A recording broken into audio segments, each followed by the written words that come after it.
The door slammed open with the force of a thunderclap, splintering the fragile peace of my living room. My brother Mark stood there, his face twisted in a smug grin that made my stomach churn like sour milk. Behind him, our parents shuffled in, Mom's eyes wide with feigned concern, Dad's brows furrowed in that familiar judgmental scowl.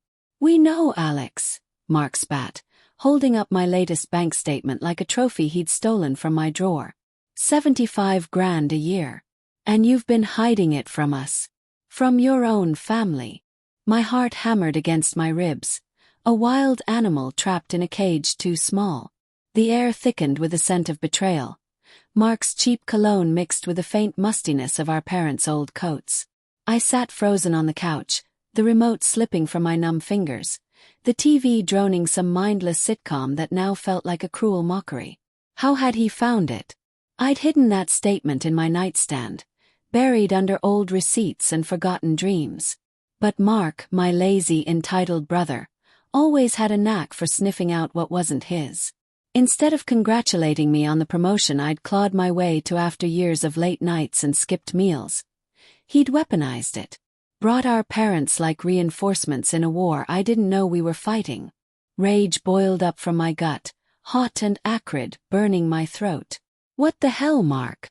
That's private," I shouted, my voice cracking like glass under pressure. But inside it was worse. A storm of humiliation swirling with heartbreak. We'd grown up in the same cramped apartment, sharing a room where I'd study by flashlight while he played video games until dawn. I'd worked 2 jobs through college, scraping by on ramen and Resolve, while he dropped out after 1 semester, claiming the world owed him a shortcut. And now this. My success, my hard-earned escape from our family's cycle of mediocrity, laid bare and judged. Mom stepped forward, her hands wringing like she was squeezing out the last drops of sympathy. "Honey, we're family. We should share everything. Your father and I. We've been struggling. The house needs repairs and Mark, well, he's trying to start that business." Her voice was soft, pleading, but I saw the calculation in her eyes, the way they flicked to Mark for approval. Dad grunted, crossing his arms over his barrel chest. "You've got plenty now. It's only right you help out. Blood is thicker than water, boy." I stood up, my legs shaky, the carpet rough under my bare feet. The room spun slightly, the walls closing in with their faded wallpaper peeling at the edges. "Help out. I've been helping. I sent money last month for the roof." But they didn't hear me or chose not to. Mark leaned against the doorframe, smirking, his unkempt hair falling over eyes that gleamed with petty triumph. "Come on, Alex. Don't be selfish. You think you're better than us just because you wear a suit to work." The words hit like a slap, stinging my cheeks with invisible heat. Selfish. Me. The one who'd paid for Mark's rehab after his experimental phase with drugs.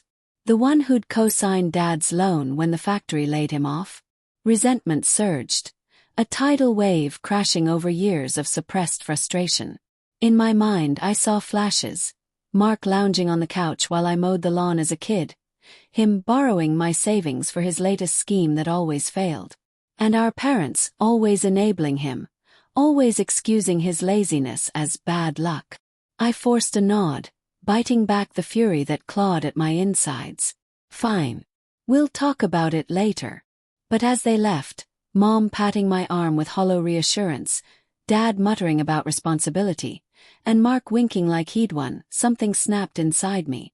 Not audibly, not dramatically, but a quiet fracture like ice cracking underfoot. In the silence that followed, the apartment felt colder, the shadows longer. I paced the floor, my footsteps echoing like accusations. Denial whispered first. Maybe they're right. Family helps family. But no, that was the lie they'd fed me for years. Heartbreak twisted deeper, a knife in my chest. I'd idolized Mark once, my big brother, the one who taught me to ride a bike. But that boy was gone, replaced by this parasite who fed on my success. And our parents. Their favoritism was a wound that never healed, always festering. Obsession took root then, in the dim glow of my laptop as I sat alone that night. I stared at the screen, fingers hovering over the keys. What if I exposed him? What if I made them see? Guilt nipped at the edges. Family was sacred, wasn't it? But resentment drowned it out. I imagined justice. Mark's face crumpling as his secret spilled. Doubt crept in. Would it make me as bad as him? No, I told myself, pouring a glass of whiskey that burned going down. This was survival. I needed a plan, something subtle, something that built like a storm on the horizon. The next morning, sunlight filtered through grimy blinds, casting striped shadows on the kitchen table. I sipped coffee, black and bitter, matching my mood. Work called, but my mind raced elsewhere. During lunch, I scrolled through old emails, piecing together Mark's failures. He'd invested family money in a pyramid scheme once. Lost it all. I'd covered it up to spare Mom's heart. Now that memory fueled me. I texted Mark casually. Hey, about last night. Let's meet for drinks. Clear the air. He replied quickly. Sure, bro. Your treat. The emoji he added, a winking face, ignited fresh anger. We met at O'Malley's, a dingy bar with sticky floors and the hum of neon signs buzzing like angry bees. The air smelled of stale beer and regret. Mark slouched in a booth, already nursing a pint. So, you gonna cut us in on that salary? He asked, straight to the point, no preamble. I forced a smile, my jaw aching from the effort. Maybe. But tell me, how's that app idea going? The one you pitched last year. His eyes shifted, a tell I'd known since childhood. It's in development. Needs seed money. Lies layered like onion skins. I nodded, probing gently, drawing out details he didn't realize damned him. Inside my thoughts churned, record this. Use it later. Fear flickered, what if he caught on? But cold resolve pushed it aside. This was just the beginning. Days blurred into a haze of normalcy laced with plotting. At work, I excelled on autopilot, my promotion a hollow victory now tainted. Home felt like a cage, every creak of the floor reminding me of Mark's intrusion. I started small.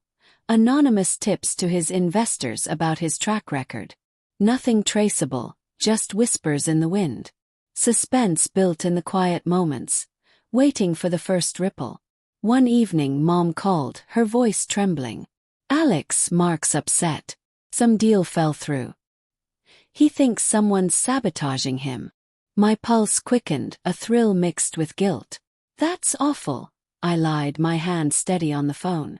But inside, obsession grew, fantasies of his downfall playing like a movie reel. Doubt returned at night, staring at the ceiling. Am I becoming the monster? No, this was justice. Betrayal demanded balance. The tension escalated subtly. Mark showed up unannounced again. His face flushed, eyes wild. You hear anything about me? He demanded, pacing my living room like a caged wolf. The air crackled with unspoken accusations. Why would I? I replied calmly, heart pounding. He left unsatisfied, but the seed was planted. Suspense hung heavy, a storm cloud gathering. Our parents invited us for dinner, the old house smelling of pot roast and faded memories.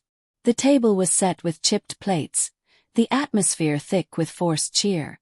Let's not fight, Dad said gruffly, carving the meat with a knife that glinted ominously. Mom smiled weakly. Mark glared at me across the table, suspicion etching lines on his forehead. Dialogue flowed like molasses, revealing cracks. Alex, you're doing so well. Maybe loan Mark some startup cash, Mom suggested. I demurred, watching Mark's fists clench under the table. Inside, my mind raced, moral conflict tearing at me. Was this revenge worth fracturing the family? But resentment won. They'd chosen him over me for years. As dessert arrived, sticky pie that stuck to my palate, Mark leaned in. I know you're hiding more than just money, Alex.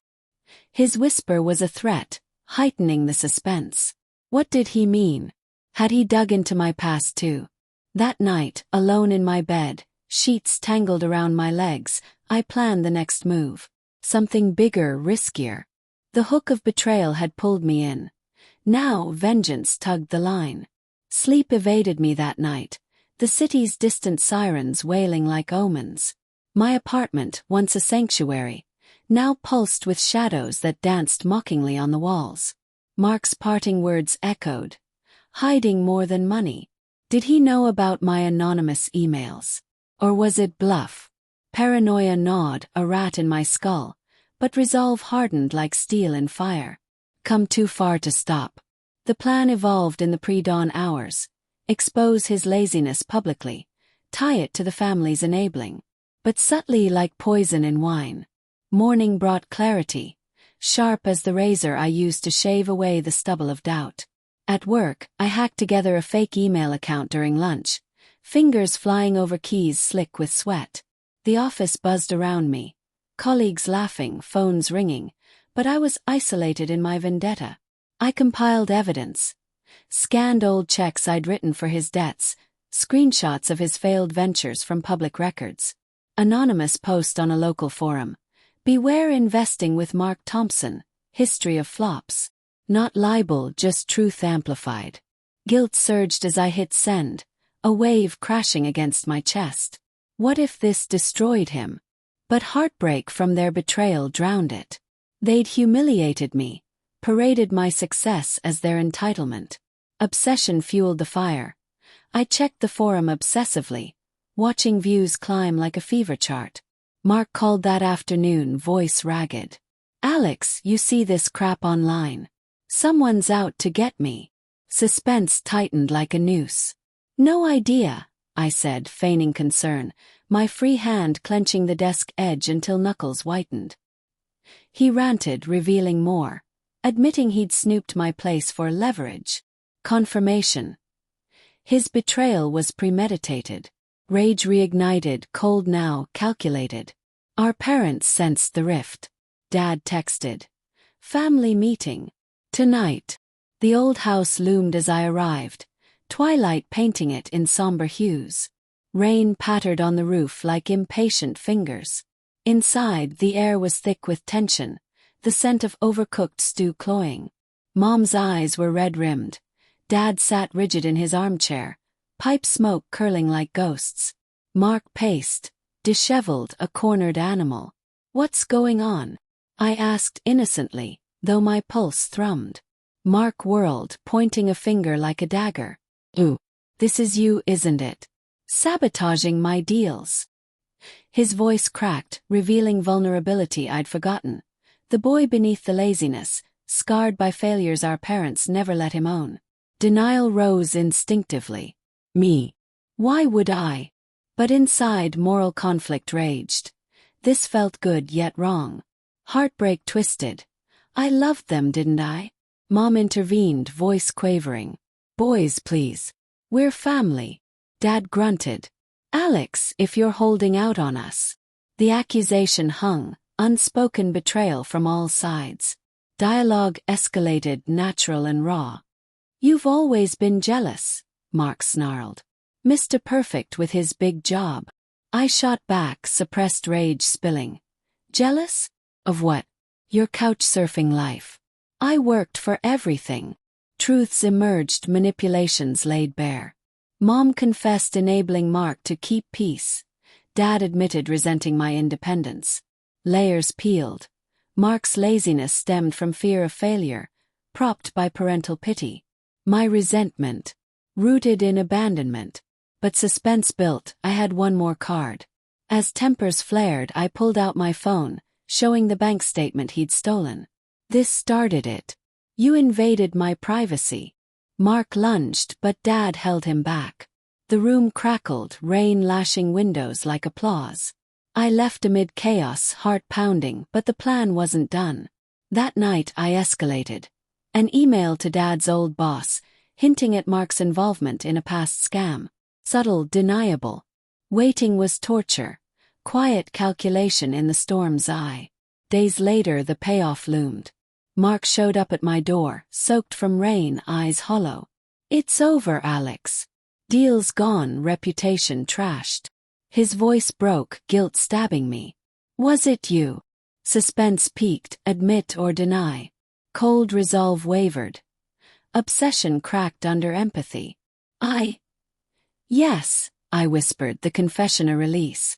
But twist, he smiled sadly. I knew. Pushed you to it. Needed a wake-up. Shock jolted me, his manipulation. No, deeper. He'd found my salary by accident, brought parents to force my hand, hoping I'd cut him off for good. Make me stand on my own, he admitted, tears mixing with rain. Heartbreak flooded anew, mixed with relief. Our parents arrived then, summoned by Mark. Revelations poured. They'd known his laziness, enabled it out of guilt over Dad's absences, Mom's favoritism. My revenge. Exposed us all. Poetic justice. Family fractured, then reforged in truth. We talked till dawn, raw emotions bared. Resentment faded to understanding, guilt to forgiveness. But the twist lingered. My actions, morally gray, had unintended healing. As morning broke, sunlight piercing clouds, I felt resolve melt. Betrayal birthed revenge, but vulnerability delivered redemption. Yet in quiet moments doubt whispered, was it worth the scars?